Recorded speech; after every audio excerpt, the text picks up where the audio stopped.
Day 1. Penny's walking down the hall in her house. She's holding her forehead. She walks into the bathroom, opens the medicine cabinet, pulls out a Band-Aid and some painkillers. She closes the cabinet door.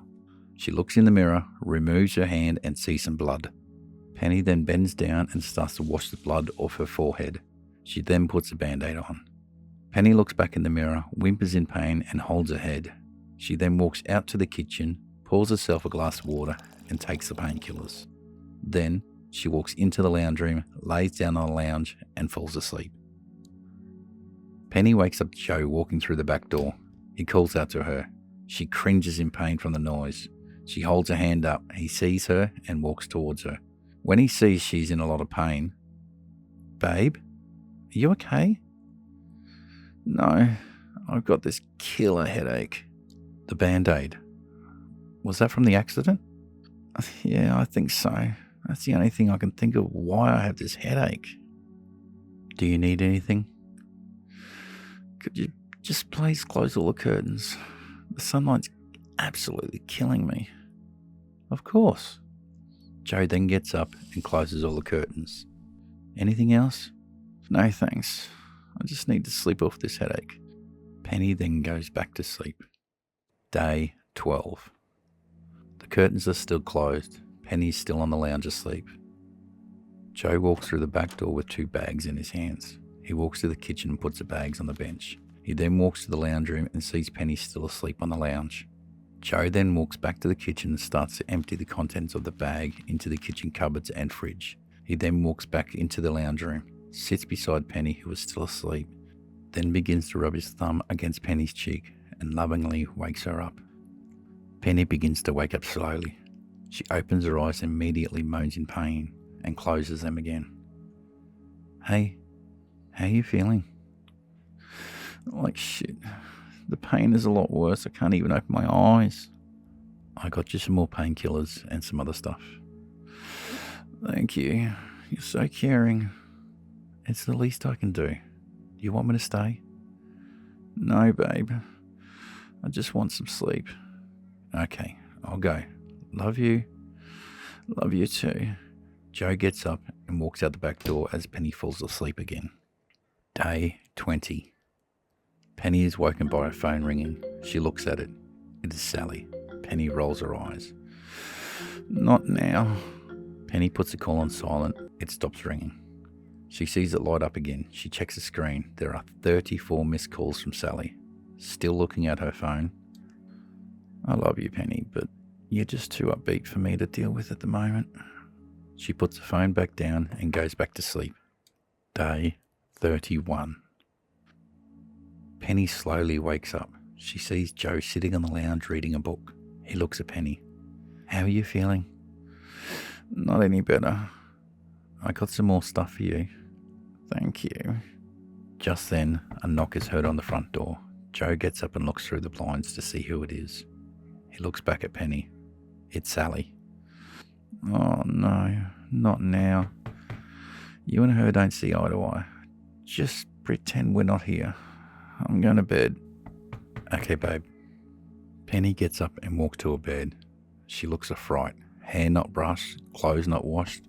She looks like she hasn't slept in a week. As she's walking to her room, she is holding her head and moaning in pain. Meanwhile, the knocking on the door has stopped. Penny goes into her bedroom. She decides to sneak a peek through the blinds to see if Sally is still there. She slides the blind ever so slightly to the side. Unfortunately, at that same time, Sally is trying to look through the window. They see each other. Penny drops the blind in fright, whimpers in pain, and goes back to bed. Sally can be heard outside. "Penny, I know you're in there. Come on, open the door, let me in." Sally starts to knock on the window. "Penny! Penny!" Penny falls asleep, all while Sally is knocking on the window. Day 58. Penny is suddenly woken up by a loud bang at the back door. Joe walks in with a bag in his hands. He walks to the kitchen, throws the bag on the bench, then walks in the bedroom where Penny is laying. "How you feeling?" "Like crap." "The same you felt 2 months ago, huh?" "Yeah." "You can't be that bad. You haven't even gone to see a doctor. You know, for the last 2 months, I've been going to the shops, getting your stuff, even putting it all away for you. You sure you're not putting this on? Penny, who was clearly confused. What? Well, for the last 2 months, I've done everything for you. I've waited on your hand and foot, all while you've just sat on your ass, did nothing, and I'm quite sick of it. I can't do it anymore. Penny slowly raises her head and looks at Joe. I'm too sore to do this. I never asked you to do anything for me. Penny puts her head back in the pillow. I can't do this now. You know what? We're through. Now who's going to go to the shops for you? Who's going to get your painkillers for you? All because you're too lazy to get them yourself. I'm sick of this. I've done nothing but care for you all this time. You'll never see me again. Good riddance. Joe walks towards the back door, opens it, slams it on his way out. Penny is still laying in the bed with a tear in her eye. Again, she falls asleep. Day 59. Penny is laying on her bed, awake. She reaches for a phone on the bedside table. She scrolls through her contacts, finds Sally's name, and begins to send her a message. She pushes send. A couple of minutes later, she gets a notification on her phone. She looks at it, then puts it back on the table, then falls asleep. That night, Penny is woken by a knock on the door. Oh, it's open. She whimpers in pain as she tries to sit up in bed. Sally walks into Penny's bedroom. She sees Penny is in bed. What's going on? Shh, Penny says, raising her hand. Sally realizes her friend is not in best shape. She looks absolutely terrible. What the hell? You look like crap. I feel worse. What happened? I've been trying to call you for months. You know I saw you in the window that day. Yeah, sorry about that. I don't care. I'm just worried about you. A couple of months ago, Joe and I had an argument. So far, nothing out of the usual. He threatened to leave. He packed up all his things from the house and put them in his car. He then went to get his stuff from my car, so I decided to sit in it just to make sure he didn't take anything that wasn't his. Smart move. After he grabbed his stuff, he got back into his car, started it, and didn't move. I was still angry, so I decided to softly nudge his car with mine. Then I put it in reverse and put it back to where it was. Nice. Next thing I remember, I was walking down the hallway to get some painkillers and Band-Aid for this cut on my head.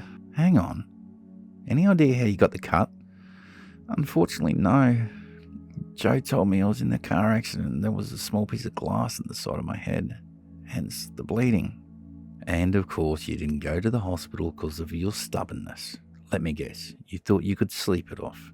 Penny just smiles at Sally and gives a slight nod. Well, guess what? You're going now. You've tried sleeping this thing off for 2 months. Now it's time for you to let the professionals look at it. Yeah, I guess so. Sally helps Penny get to her feet and to the car.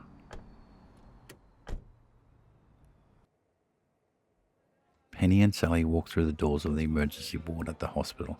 Penny has her arm around Sally as Penny cannot walk or even hold her eyes open. Sally leads Penny to a seat and sits her down. I'll go sign you in. Penny nods as she lays down. A couple of minutes later, Sally comes back with a nurse pushing a wheelchair. The nurse says to Penny, "We're going to take you straight to X-ray. Hopefully that will help us work out why you've been in pain for so long."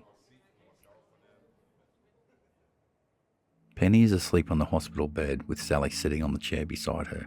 Suddenly, a doctor comes in, followed by 2 men in suits. The doctor starts to wake Penny up. She wakes up and looks around the room. The doctor says to Penny, "These men are here to talk to you." "Good evening, Penny. My name is Detective Fox and this is Detective Jones. We would like to ask you a few questions about your head, if you're up for it." Penny, who is clearly confused. "Sure." "The cut on your head. How did you get it?" "Honestly, I'm not sure. My ex-boyfriend told me I was in a car accident. I got some glass in my head." "Do you remember after the accident?" "I don't even remember the accident. All I remember was I was in my house going to get some painkillers for my head and a Band-Aid for this cut." "And you don't remember how you got in your house?" Penny begins to think before answering. "Come to think of it, no.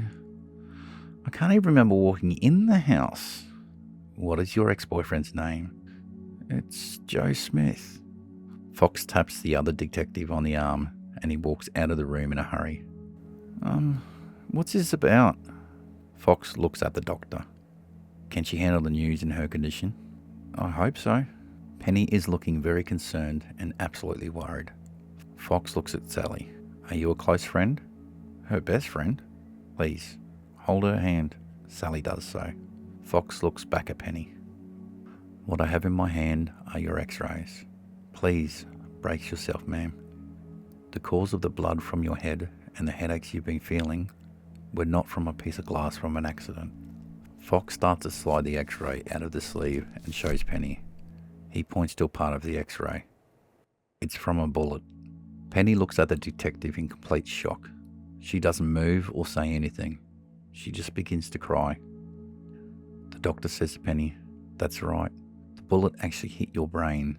It's actually a miracle you're alive. Come to think of it, in all honesty, you shouldn't be." Sally, who is now crying, "Can you do something about it?" Unfortunately not, because it's been there for so long. Her brain has actually healed around it. If we try to take it out, it will kill her. "No," says Sally. Doctor looks at Penny. "I'm so sorry. I'll be back." The doctor then walks out the room. Fox looks at Penny. We have just sent officers around to Mr. Smith's house to bring him in for questioning. Penny and Sally just hug each other and cry in each other's arms. "I'm sorry. I'll be in touch when we question Mr. Smith." Fox leaves the room. Day 70.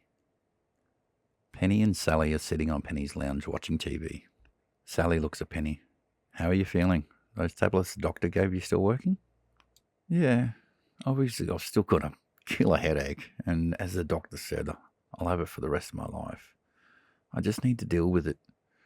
But as you can tell, the tablets are working. At least I'm able to open my eyes without crying." They both go back to watching TV. Just then, a knock on the door is heard. Sally pipes up. "I'll get it." Sally gets up and opens the door, standing with the door open. "Oh, good afternoon. Please come in." Penny sees the two detectives working on her case. "Good afternoon. How are you both?" Fox answers, "I'm good, thank you. How are you feeling?" "Yeah, not too bad. The pills the doctor gave me are working. I can actually open my eyes. Unfortunately, I do have a headache, which, well, it's kind of expected." Sally says to the detectives, "Could I get you both anything? Coffee? Water?" Fox replies, "No, thank you." Jones replies, "No, thank you." He looks at Penny.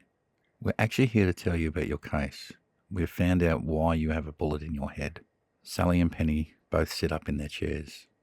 "When we received the call from your doctor about your x-ray, we had to take the case. The day you told us your ex-boyfriend's name, we immediately brought him in for questioning." Penny says to Jones, "Yeah, I was wondering why you left in such a hurry." Fox continues, "When we brought him in, I started questioning him about the car accident. He simply told me you were in a car accident. I knew something didn't add up, so I continued to question him. For days, we didn't get much out of him, until an anonymous tip came in. Do you remember what happened after you nudged him with the car?" Penny starts to think. No. All I remember is being in the house. The anonymous caller said she heard a bang outside your house. She saw Mr. Smith slowly moving his car forward, away from your car. She didn't think much of it after that, until we questioned your neighbours." Fox continues, "After the call came in, we decided to bring Mr. Smith in for questioning. We found out that he rammed your car in your driveway after you nudged his. Now, are you ready for this?" Penny grabs Sally's hand, looks at Fox, and worryingly nods. "Here's what happened. You and Mr. Smith had a very heated argument. He threatened to leave you, and you told him pack his stuff and leave, so he did. After getting everything out of your house, he put it in his car. He then told you he had some stuff in your car. You grabbed your key, walked over your car, then sat in the driver's seat." Jones continues, "After he got everything out of your car, he looked at you and said that he never wants to see you again. You then said that would be too early. He in turn said, 'I hope you fucking die.' He walked to his car, sat inside, turned the engine on, but did not move. He told us that he was contemplating hurting you before he left. He told us he felt his car move, so he looked around and realized you had driven his car into his.